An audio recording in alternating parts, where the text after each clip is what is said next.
योग्य नव्हती आणि आमच्या मजबूत जागेवर त्यांनी दावा केलेला होता अशी माहिती मिळाली, तरी पण समझोता करून ते प्रश्न मिटवता आला असता. थोडी टोकाची भूमिका घेतल्यामुळे नागपुरामध्ये ही युती तुटल्याची आता माझ्याकडे माहिती आहे. परंतु एक आहे की तसंही आता राष्ट्रवादी शरद पवार साहेबांचं फार मर्यादित त्यांचा पक्ष आहे आणि तरी आमचा प्रयत्न होता की उबाटा बरोबर आणि शरद पवार साहेबांच्या बरोबर युती करायची, आघाडी करायची. हा आम्ही सुरुवातीपासूनच आमच्या पक्षाचं मत होतं, आमच्या अध्यक्षांचं मत होतं, विकास ठाकरेंचं, आणि त्यांनी त्या दृष्टीनं प्रयत्नही केले होते. परंतु अपेक्षेपेक्षा जास्त जागेवर तडजोड करणं शक्य नव्हतं आणि त्या ठिकाणी त्यांची भूमिका अत्यंत मागणी चुकीची होती असं माझं मत आहे.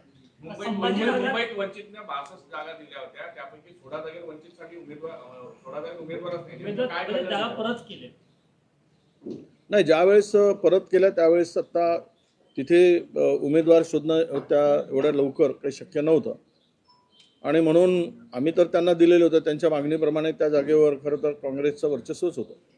परंतु आघाडी म्हटलं की तडजोड करावी लागते, त्यामुळे वंचित बरोबर तडजोड करत असताना त्यांनी मागितलेल्या त्या जागा आपण दिल्या, पण त्यांच्याकडे उमेदवार नाहीत तर जागा मागितल्या का हा प्रश्न येतो. आणि मागितल्यावर मग तिथे उमेदवार जर नव्हते तर त्यांनी काँग्रेसला पूर्वसूचना दिली असती तर काँग्रेसने त्या ठिकाणी उमेदवार उभे केले असते.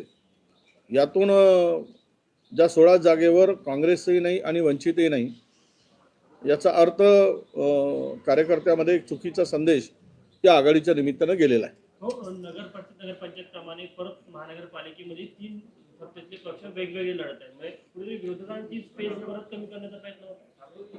नाही, तो प्रयत्न नेहमी आणि साकल्यानं राहिलेलाच आहे. त्यामध्ये काही आपण हे नाही. आता एकदा अंतिम यादी येऊ द्या आणि कोण कोणाचे उमेदवार लढत आहेत त्यावर नंतर आपण बोलूच. परंतु सत्तेमध्ये एकत्र राहून निवडणुकाला मात्र वेगवेगळी भूमिका घेण्याची जे काय चाललेलं आहे हे त्यातून नक्की आहे की यांच्यामध्ये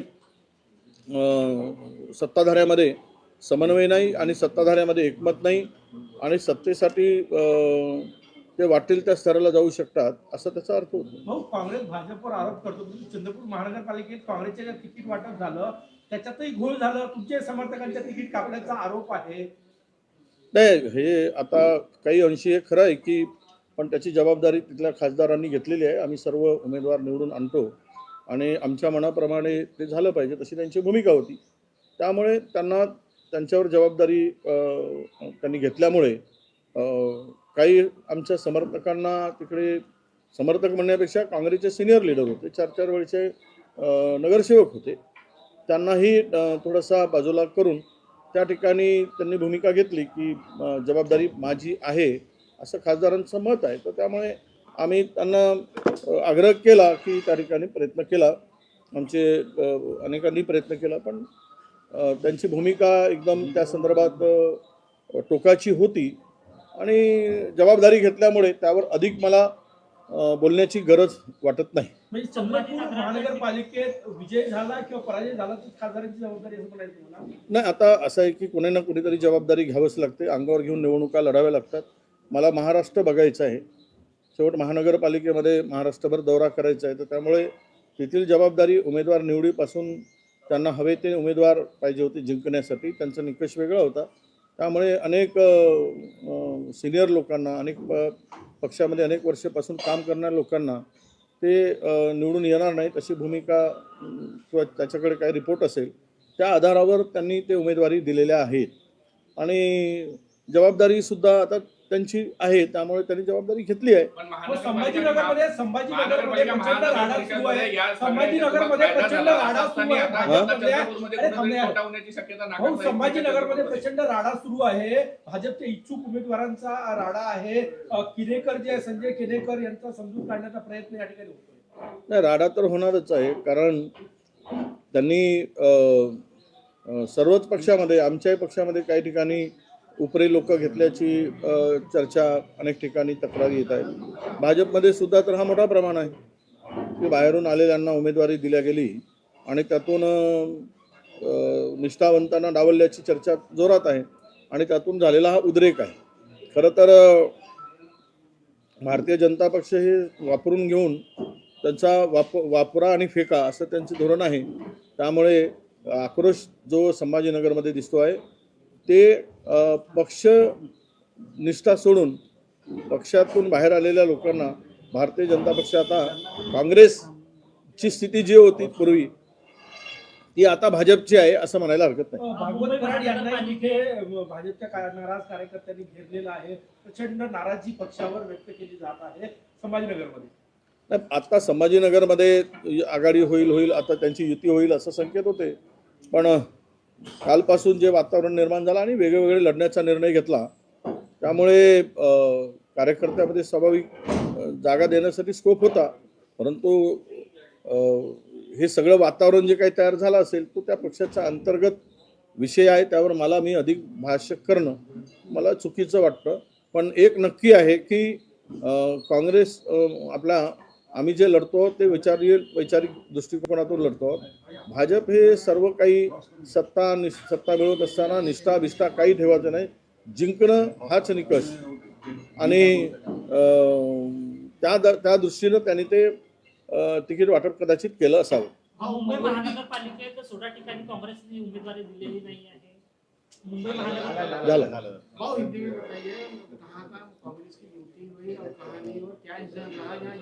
नहीं, देखिए कल तक तो जो स्थिति थी वो पूरी तरह क्लियर नहीं थी. आज सब कारपोरेशन का स्क्रूटनी के बाद में अंतिम यादी जब लगेगी तभी इस बारे में कहाँ पे किस जगह किसकी युति हुई और यही हम लोग स्पष्ट करेंगे. अभी आज के तारीख में ये बताना उचित नहीं कि कई जगह युति हो गई फिर कुछ जगह अलग दूसरे ने वही पार्टी के लोगों ने उम्मीदवार भी खड़े किए तो उसको युति या आघाड़ी कैसे कह सकता है, कैसे कह सकते हैं. तो इसीलिए ये जो अभी सामने चित्र आएगा आज और कल तभी हम बता पाएंगे कि कारपोरेशन में कहाँ कहाँ अलायंस हुआ है. मुंबई के 3 वर्षों का अगर विकास निधि देखा जाए तो जो सत्तारूढ़ पार्टी के जो नगर सेवक थे उन्हीं को दिया गया है 99%. क्या बोले? जो विकास निधि है वो सत्तारूढ़ पार्टी वो कभी देखिए वो उनके जो धोरण है सत्ताधारियों का विरोधियों को देना ही नहीं, ये तो गलत है. ये मतलब कि महाराष्ट्र का समतोल विकास की बात नहीं है. ये अपने पार्टी के लोगों को फंड देना दूसरों को नहीं देना तो ये तो विकास की उनकी परिभाषा ही बदलती है. और भाजपा हो या उनके अलायंस पार्टनर हो ये खुलेआम कर रहे विरोधियों को दुश्मन समझकर वो हमारे जात पीढ़ी आने हमारा दुश्मन ही है, वो उनसे हमारा कोई लेना देना नहीं है. इस तरह का लोक प्रतिनिधि के साथ में विरोधी लोक प्रतिनिधि के साथ में व्यवहार करना मैं मानता हूँ कि ये दुर्भाग्यपूर्ण है. 11 जनवरी को पंतप्रधान मोदी मुंबई में आ रहे हैं धार्मिक कार्यक्रम में, पर कहीं ना कहीं राजनीतिक एजेंडा वहां से होगा. नहीं, चुनाव के 4 दिन पहले आ रहे वो भी धार्मिक कार्यक्रम में आ रहे तो ये तो वोटों का बंटवारा करने के लिए वोटों का ध्रुवीकरण करने के लिए पोलराइजेशन के लिए ही वो आ रहे. उसके पीछे वो बराबर जाते हैं. जहाँ पे कभी केदारेश्वर जाके आंखें बंद कर देते हैं तो तभी पता चलता है कि वो किस लिए गए थे. और इसलिए जहाँ जहाँ वो चुनाव के वक्त ऐसे धार्मिक कार्यक्रम में जाते हैं तो उनका उद्देश्य यही होता है कि धार्मिक ध्रुवीकरण करके धार्मिक वोटों का बंटवारा करके वोट हासिल करने के लिए उनका एजेंडा है. 11 तारखेला पंतप्रधान नरेंद्र मोदी जैन समाजाची सभा जय श्री राम नहीं चलेगा. संजय राउत ने कहा है कि मुंबई में जय श्री राम नहीं चलेगा, जय महाराष्ट्र चलेगा. ऐसा संजय राउत ने नहीं, देखिए धर्म और राजनीति अलग होती है. राजनीति विकास की करनी होती है. मैं कल भी कहा था कि कल रास्ते का भिखारी पेट के लिए भीख मांगता था.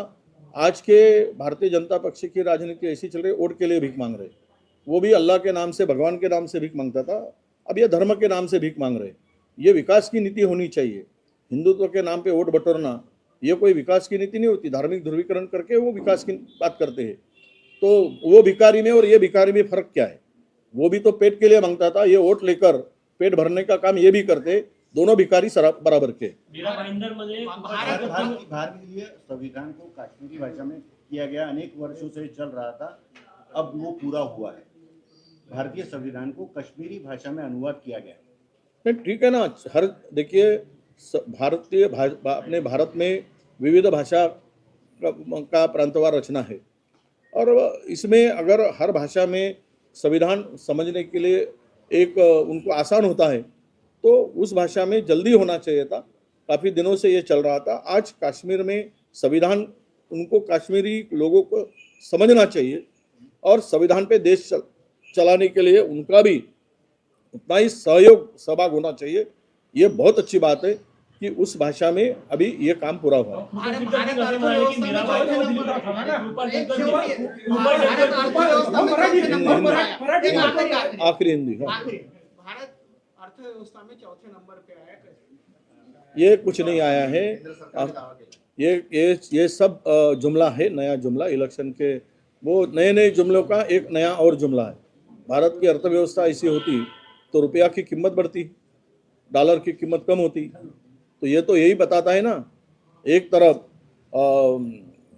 अर्थव्यवस्था को मजबूत हुआ करके चिल्लाना और अपना दावा पेश करना, तो दूसरी तरफ रुपया का गिरना। तो ये मोदी साहब ही कहते थे जब रुपया गिरता है तो सरकार की साख गिरती है, सरकारी इज्जत जाती है। तो अभी नहीं जा रहे क्या? तो ये सब जुमला है, कोई अर्थव्यवस्था को मजबूती नहीं मिली है। जिस दिन रुपया डॉलर के बराबर आएगा तो हम समझेंगे कि भारत की अर्थव्यवस्था पूरे दुनिया में तीसरे नंबर पर है, दूसरे नंबर पर है, चौथे नंबर है, बताने को आसान होगा। मीरा भाईंदरमध्ये कृपाशंकर सिंग असे म्हणाले की भाजपचा उत्तर भारतीय महापौर बनेल. कृपाशंकर सिंग यांनी दावा केला. पुढे मीरा भाईंदरमध्ये भाजपचा उत्तर भारतीय. नाही, आता उत्तर भारतीय जातो उत्तर भारतीय म्हणतो, बिहारी जातो बिहारी म्हणतो आणि ज्याला राजा उद्या गुजराती जाईल गुजराती म्हणेल. आता ज्यांना त्यांना मतं घेण्यासाठी असे पद्धतीनं भाषणं करावे लागतात, स्टेटमेंट करावे लागतात.